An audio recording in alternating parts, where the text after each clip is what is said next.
Hidup ini adalah kesempatan.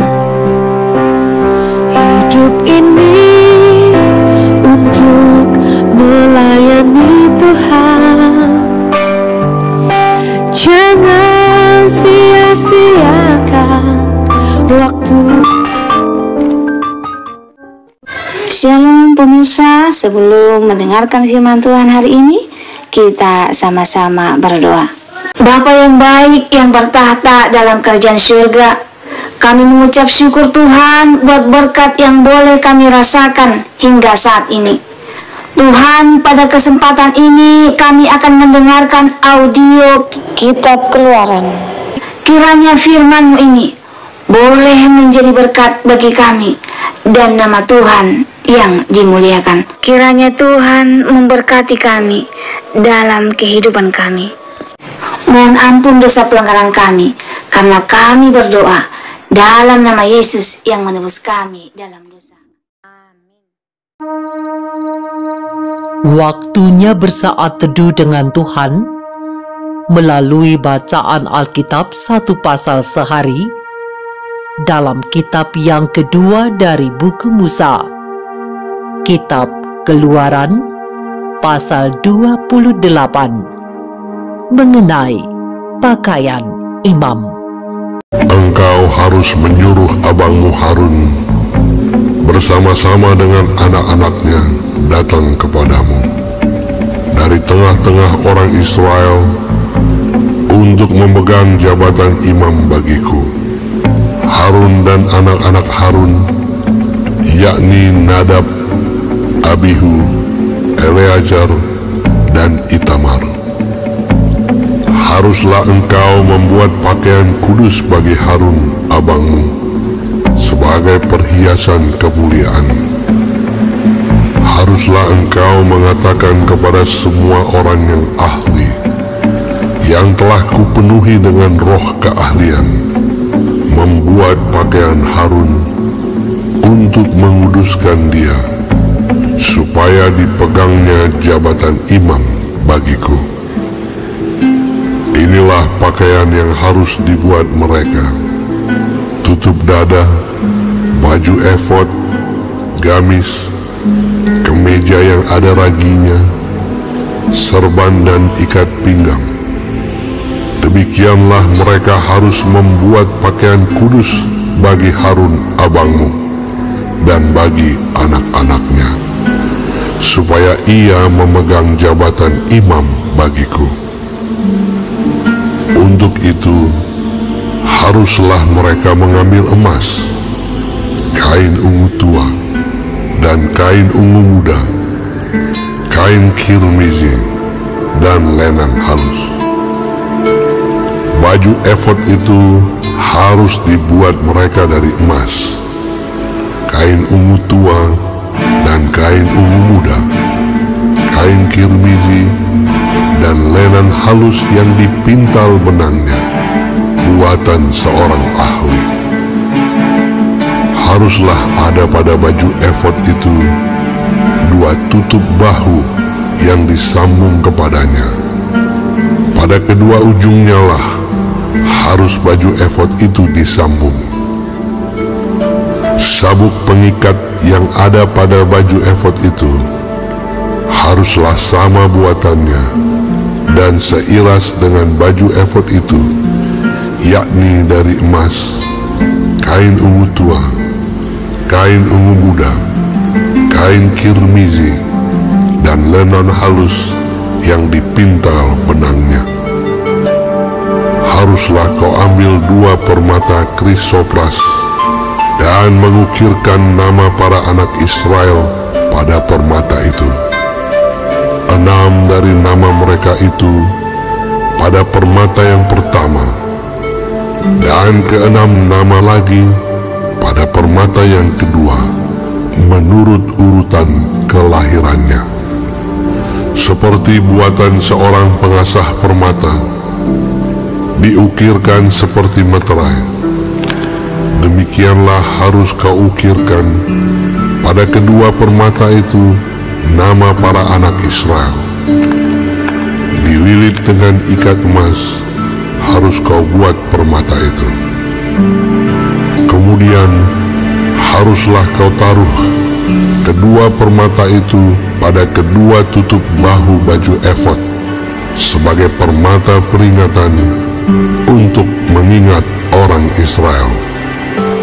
Maka ke hadapan Tuhan haruslah Harun membawa nama mereka di atas kedua tutup bahunya menjadi tanda peringatan. Haruslah kau buat ikat emas dan 2 untai dari emas murni. Sebagai utas haruslah kau buat itu, yang buatannya sebagai tali berjalin, dan haruslah kau pasang untai berjalin itu pada ikat itu. Haruslah engkau membuat tutup dada pernyataan keputusan, buatan seorang ahli. Buatannya sama dengan baju efod. Demikianlah harus engkau membuatnya, yakni dari emas, kain ungu tua, kain ungu muda, kain kirmizi, dan lenan halus yang dipintal benangnya. Haruslah engkau membuatnya. Haruslah itu 4 persegi lipat 2, sejenggal panjangnya dan sejenggal lebarnya. Haruslah kau tatah itu dengan permata tatahan, 4 jajar permata, permata yaspis merah, krisolit, malakit. Itulah jajar yang pertama. Jajar yang kedua, permata batu darah, lazurit, yaspis hijau. Jajar yang ketiga, permata ambar, akik, kecubung. Jajar yang keempat, permata pirus, krisopas, dan nefrit, dengan berikatkan emas. Demikianlah permata-permata itu dalam tatahannya, sesuai dengan nama para anak Israel. Permata itu haruslah 12 banyaknya, dan pada tiap-tiap permata haruslah ada diukirkan seperti meterai nama salah satu suku dari yang 12 itu. Juga haruslah kau buat untuk tutup dada itu untai berpilin, yang buatannya sebagai tali berjalin dari emas murni. Juga haruslah kau buat untuk tutup dada itu 2 gelang emas, dan kedua gelang itu harus kau pasang pada kedua ujung tutup dada. Haruslah kedua untai emas yang berjalin itu kau pasang pada kedua gelang itu pada ujung tutup dada. Kedua ujung lain dari kedua untai berjalin itu haruslah kau pasang pada kedua ikat emas itu. Demikianlah kau pasang pada tutup bahu baju efod di sebelah depannya.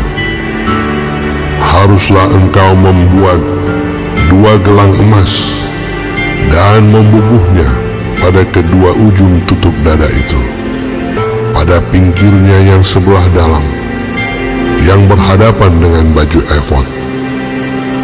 Juga haruslah engkau membuat 2 gelang emas dan memasangnya pada kedua tutup bahu baju efod, di sebelah bawah pada bagian depan, dekat ke tempat persambungannya, di sebelah atas sabuk baju efod.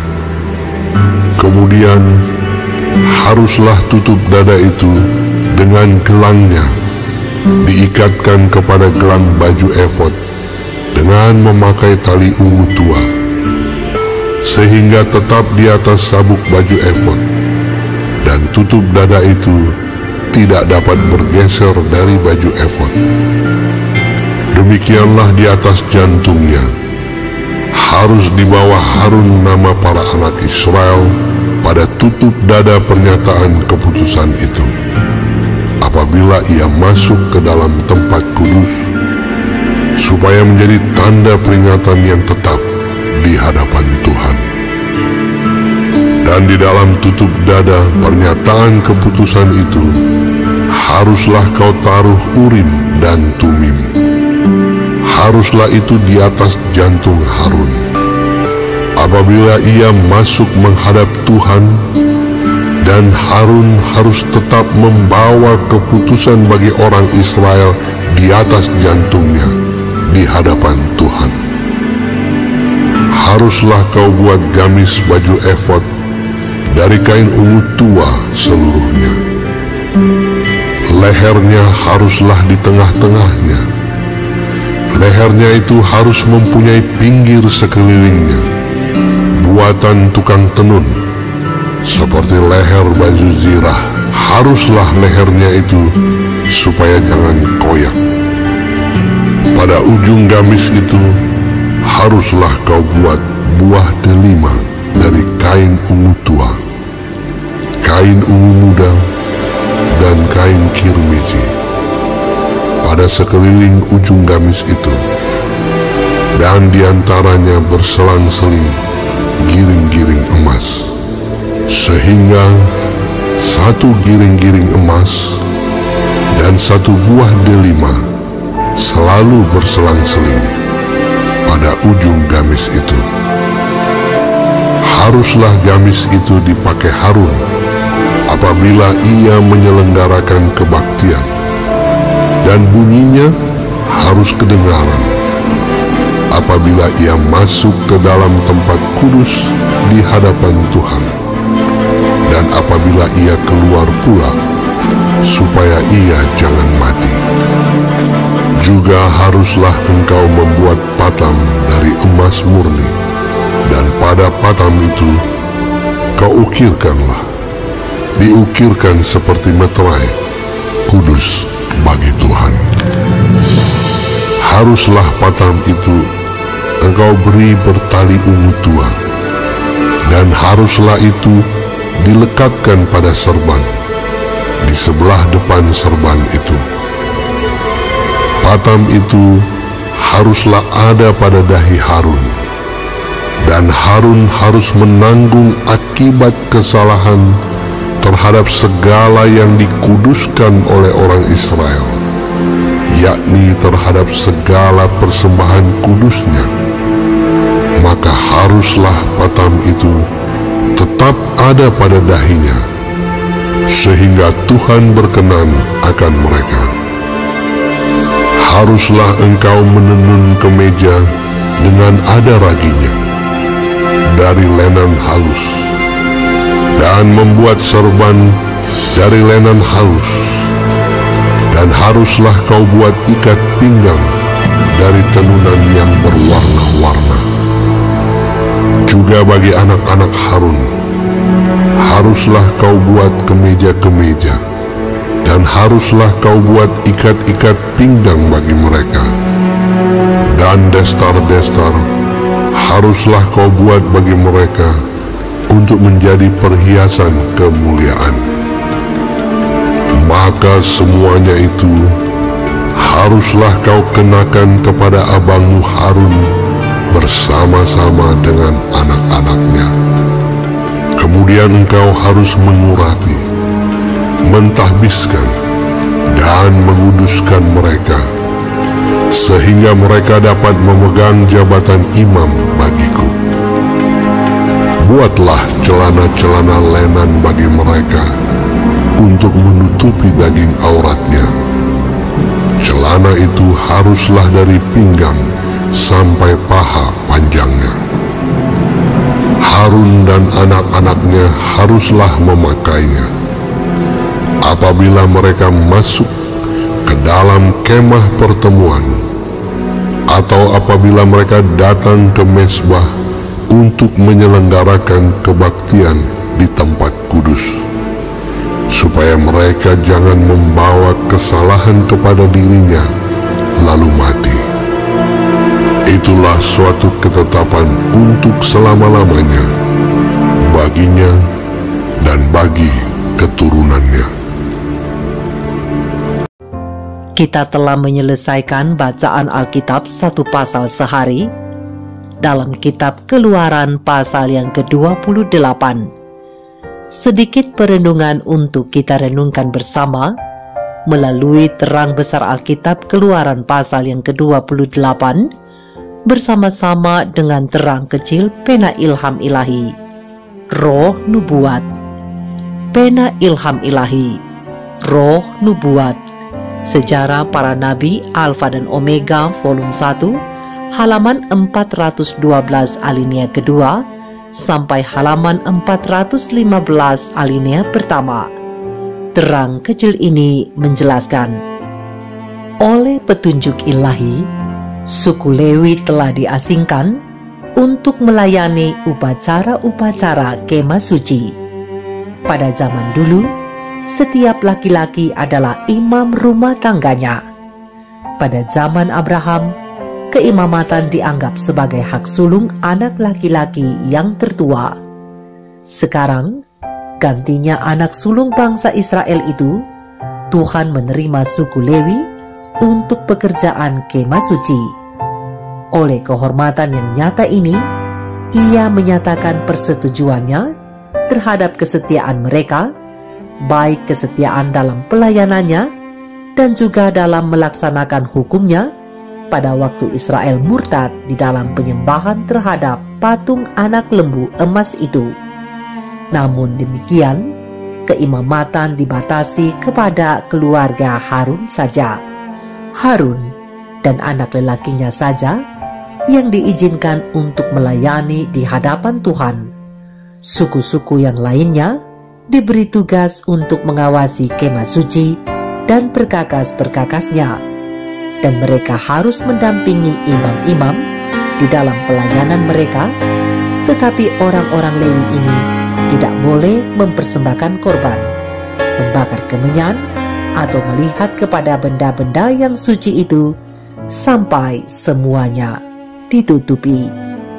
Sesuai dengan tugas mereka, satu jubah yang khusus telah ditentukan bagi imam-imam ini. Haruslah engkau membuat pakaian kudus bagi Harun abangmu sebagai perhiasan kemuliaan. Ini adalah perintah ilahi kepada Musa. Jubah imam biasa harus terbuat dari kain lenan putih dan ditenun jadi satu helai. Itu harus menjulur hampir mengenai kakinya, dan di dekat pinggangnya diikat oleh ikat pinggang yang terbuat dari kain lenan putih yang dibubuhi dengan warna biru, ungu, dan merah. Satu serban yang terbuat dari kain lenan putih merupakan pelengkap daripada pakaian luarnya. Di dekat belukar yang menyala itu, Musa telah diperintahkan untuk membuka kasutnya, oleh karena tempat di mana ia berdiri itu suci adanya. Demikian pula, imam-imam tidak boleh memasuki kemah pertemuan itu dengan kaki yang berkasut. Debu yang melekat kepada kasut itu akan menajiskan tempat yang suci. Mereka harus meninggalkan kasut itu di halaman kemah suci sebelum memasukinya, dan juga harus membasuh tangan dan kaki mereka sebelum melayani di dalam kemah suci atau pada mezbah korban bakaran. Dengan demikian, pelajaran senantiasa diajarkan bahwa segala kenajisan harus dibuang dari mereka yang akan datang ke hadirat Allah. Jubah imam besar terbuat dari bahan yang mahal dan buatan orang yang ahli sesuai dengan kedudukannya yang tinggi. Sebagai tambahan kepada pakaian lenan imam biasa, ia memakai satu jubah biru yang juga ditenun jadi satu helai. Sekeliling jubah itu dihiasi dengan giring-giring emas dan buah delima yang berwarna biru, ungu, dan merah kirmisi. Di bagian luar jubah itu terdapat baju efod, satu jubah yang lebih pendek terbuat dari emas, berwarna biru, ungu, dan merah kirmisi, dan itu diikat oleh sebuah ikat pinggang yang sama warnanya dan dibuat dengan indah sekali. Baju efod itu tidak berlengan, dan di atas sulaman emas di bagian bahunya dilekatkan 2 buah batu permata krisopras yang di atasnya terukir nama-nama dari ke-12 suku bangsa Israel. Di atas efod itu terdapat tutup dada yang paling suci di antara semua pakaian keimamatan itu. Ini terbuat dari bahan yang sama seperti efod. Bentuknya 4 segi, panjangnya 1 jengkal, dan tergantung dari bahunya oleh seutas tali berwarna biru yang diikatkan pada gelang-gelang emas. Pinggirnya ditatah dengan bermacam-macam batu permata, sama dengan yang membentuk ke-12 dasar kota Allah. Pada tutup dada ini terdapat 12 batu permata yang diikat oleh emas, diatur dalam 4 jajar, dan seperti batu-batu permata yang ada di atas bahunya, pada tiap-tiap permata diukirkan nama masing-masing suku bangsa itu. Perintah Tuhan adalah, demikianlah di atas jantungnya harus dibawa Harun nama para anak Israel pada tutup dada pernyataan keputusan itu, apabila ia masuk ke dalam tempat kudus, supaya menjadi tanda peringatan yang tetap di hadapan Tuhan. Terang besar Alkitab, Keluaran 28 ayat 29. Demikian juga Kristus, imam besar yang agung itu, yang menghadapkan darahnya kepada Bapa demi orang berdosa, membawa di atas jantungnya nama-nama setiap orang yang bertobat dan percaya. Kata pemazmur, "Aku ini sengsara dan miskin, tetapi Tuhan memperhatikan aku." Terang besar Alkitab, Mazmur 40 ayat 18. Di sebelah kanan dan kiri tutup dada itu terdapat 2 batu permata yang besar dan amat berkilauan. Batu-batu itu dikenal dengan nama Urim dan Tumim. Oleh kedua batu ini, kehendak Allah diberitahukan melalui imam besar. Apabila pertanyaan-pertanyaan dikemukakan untuk memperoleh keputusan di hadapan Tuhan, seberkas cahaya yang melingkari batu permata yang di sebelah kanan, ini menandakan persetujuan ilahi. Sedangkan segumpal awan yang menyelimuti batu yang di sebelah kiri, ini adalah bukti penyangkalan atau penolakan. Tutup kepala imam besar terdiri dari serban lenan putih. Ke atasnya dilekatkan oleh seutas tali yang berwarna biru sebuah patam dari emas yang bertuliskan, "Kudus bagi Tuhan."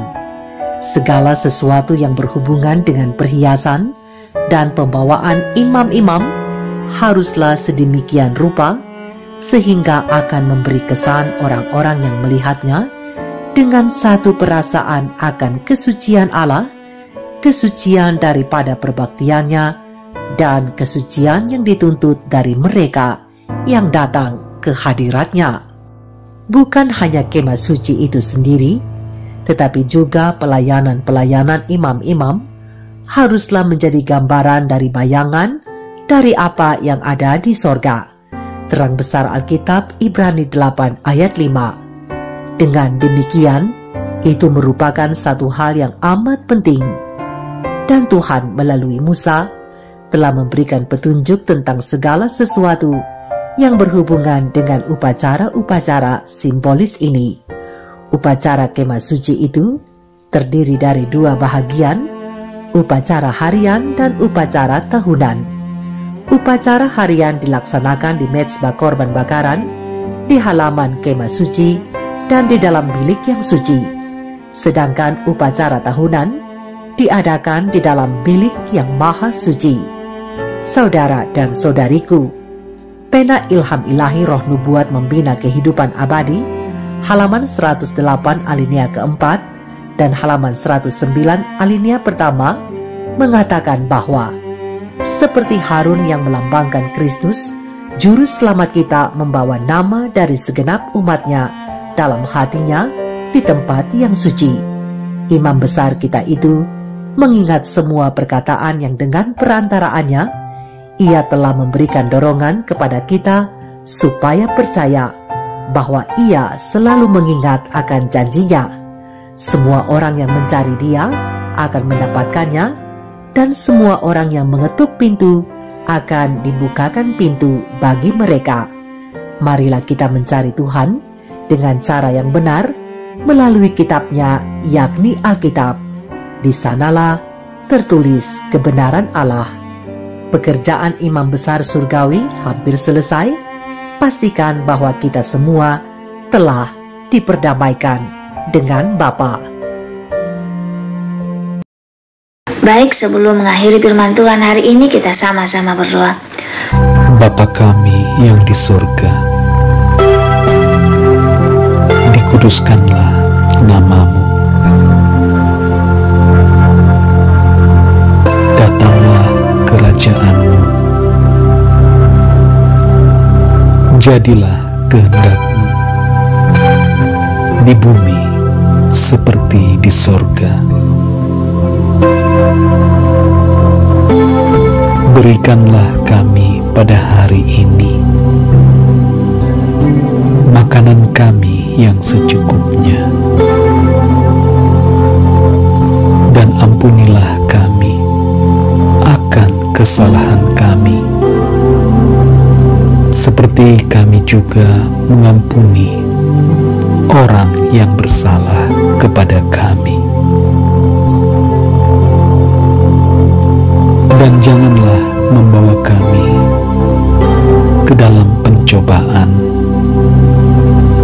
tetapi lepaskanlah kami daripada yang jahat, karena Engkaulah yang empunya kerajaan dan kuasa dan kemuliaan sampai selama-lamanya. Amin. Terima kasih pemirsa telah mendengarkan firman Tuhan hari ini. Sampai ketemu besok hari. Terima kasih. Tuhan memberkati.